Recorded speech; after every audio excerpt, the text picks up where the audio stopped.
आगे विश्वामित्र जी, पीछे पीछे राम जी, उनके पीछे लक्ष्मण जी, तीनों जा रहे हैं। कुछ दूर पहुंचे और वहां पर एक आश्रम था, और वो आश्रम किसका? माता अहिल्या का। अहिल्या जी उस आश्रम में कितने वर्षों से श्रापित पड़ी हैं शिला के रूप में। और क्यों पड़ी हैं हम और आप सब जानते हैं। इंद्र की भूल के वश उनको श्राप मिला और आज तक वर्षों बीत गए।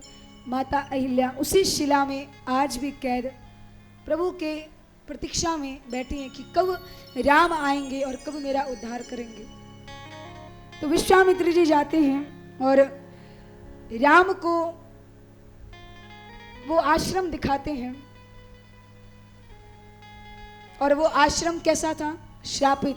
खग मृग जीव जंतु था नहीं, एक भी पशु पक्षी चींटी भी भूल से, परिंदा भी पर नहीं मारता था उस आश्रम पे। और उस श्रापित आश्रम के बारे में विश्वामित्र जी राम जी को सब सुनाते हैं। सकल कथा मुनि कही विसेखी, सारी कथा बताई और कह करके विश्वामित्र जी आगे चल दिए, लक्ष्मण जी भी चल दिए। थोड़ी दूर पहुंचे तो विश्वामित्र जी ने राम जी को आवाज लगाई, राम जी हैं ही नहीं। मुड़कर देखा, कहा राम कहाँ गए? फिर से लौट कर आए और देखा जिस आश्रम में पशु पक्षी तक नहीं जाते थे, एक जीव नहीं जाता था, जंतु नहीं जाता था, उस आश्रम के अंदर भगवान राम गए, खड़े हैं, शिला को देख रहे हैं, निहार रहे हैं। विश्वामित्र जी आए, पूछा मुनि शिला प्रभु देखी।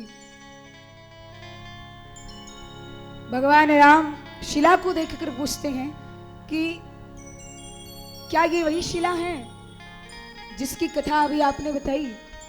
बोले हाँ। विश्वामित्र जी कहते हैं पर एक बात बताओ, इस आश्रम में कितने वर्षों से, कितने सालों से एक जीव, एक जंतु कोई नहीं आया, इस आश्रम की तरफ कोई नजर उठाकर नहीं देखता है, पर तुम क्यों आ गए? तो राम कहते हैं कि गुरुदेव आप तो जानते ही हैं, ये तो मेरा स्वभाव है। विश्वामित्र जी कहते हैं कौन सा स्वभाव है? राम जी कहते हैं गुरुदेव ये तो मेरा स्वभाव ही है कि जिसकी तरफ कोई नहीं देखता उसकी तरफ मैं देखता हूं।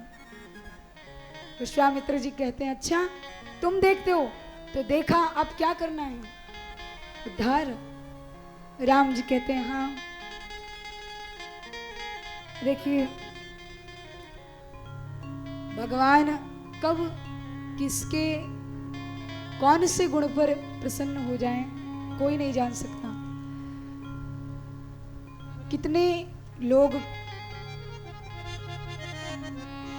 कितने जन्मों से प्रतीक्षा करते हैं, तपस्या करते हैं, भजन करते हैं, जाप करते हैं, तप करते हैं, नेम व्रत धर्म पूजा करते हैं,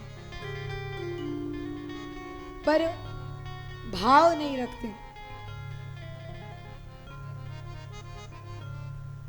कहते हैं न रोए वन गमन में श्री पिता की वेदनाओं पर। जब भगवान वनवास जाने लगे, दशरथ जी कितना रोए, पर भगवान नहीं रोए, लेकिन उठाकर गीध को निज गोद में आंसू बहाते हैं। वही भगवान गीधराज को उठाकर गोद में अश्रुपात करते हैं, रोए जा रहे हैं। कठिनता से चरण धोकर मिले कुछ बिंदु विधि हरि को। विधि हर कौन? ब्रह्मा और भोलेनाथ को। विधि और हरि भगवान का जो चरणामृत है वो भी बड़े दुर्लभ है। भगवान का चरणामृत ब्रह्मा और भोलेनाथ को भी बड़ी मुश्किल से मिलता है, पर वो अपना चरणामृत जाकर केवट को लुटाते हैं। कहा धो लो, जितना धोना है धो।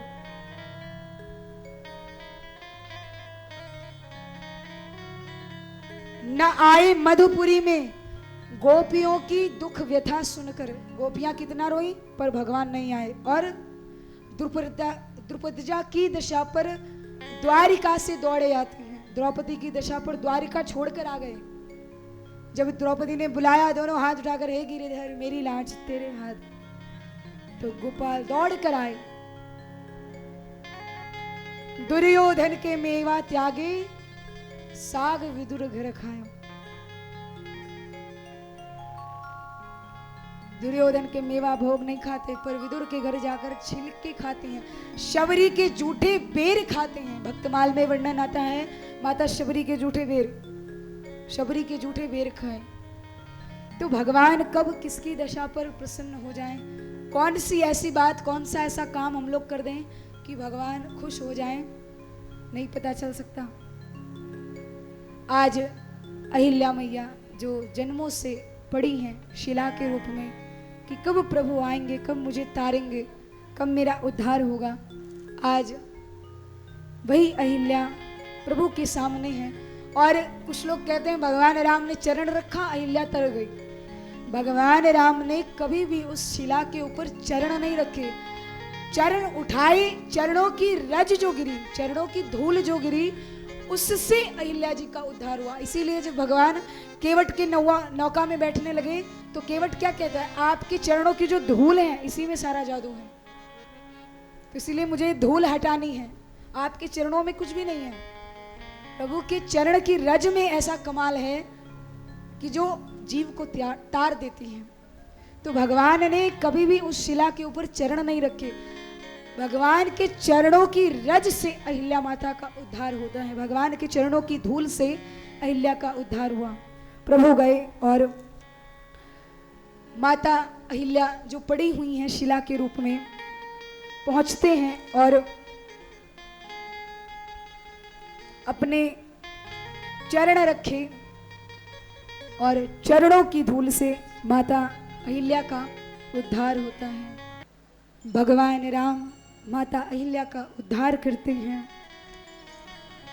और माता अहिल्या देखत रघुनायक जन सुखदायक, सन्मुख हुई कर जोड़ करी, दोनों हाथ जोड़कर खड़ी हो गई और भगवान की रघुपति कृपा भगति पाई, भगवान की कृपा पाकर इतना प्रसन्न हुई, रोने लगी। प्रभु मैंने इतने दिनों तक आपकी प्रतीक्षा की, इतनों दिनों तक आपको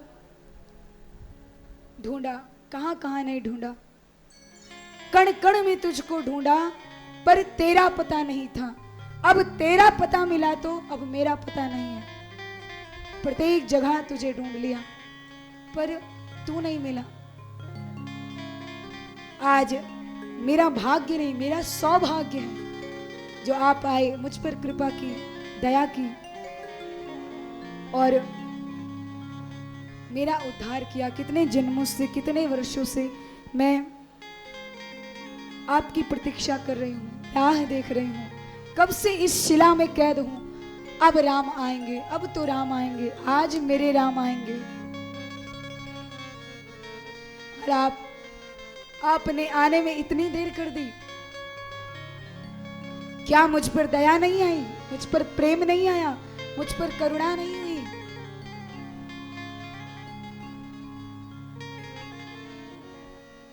पर कोई बात नहीं, देर ही सही पर आए तो। और आ गए हो तो अब जाना मत, क्योंकि इन नेत्रों ने, इस मेरी दृष्टि ने बहुत कुछ देखा पर आपको नहीं देखा था, पर आज आपको देख लिया है। तो अब मैं नहीं चाहती कि अब आपके दर्शन होने के बाद मेरी नजर, मेरी दृष्टि संसार के किसी भी जीव, किसी भी वस्तु, किसी पर भी पड़े।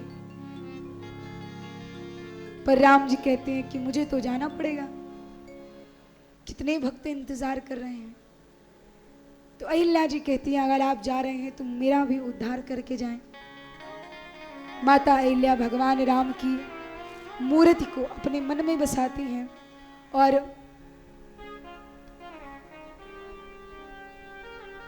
राम की छवि अपने नेत्रों में बंद करके माता अहिल्या अपने प्राणों का त्याग करती हैं और भगवान राम आगे की ओर चले।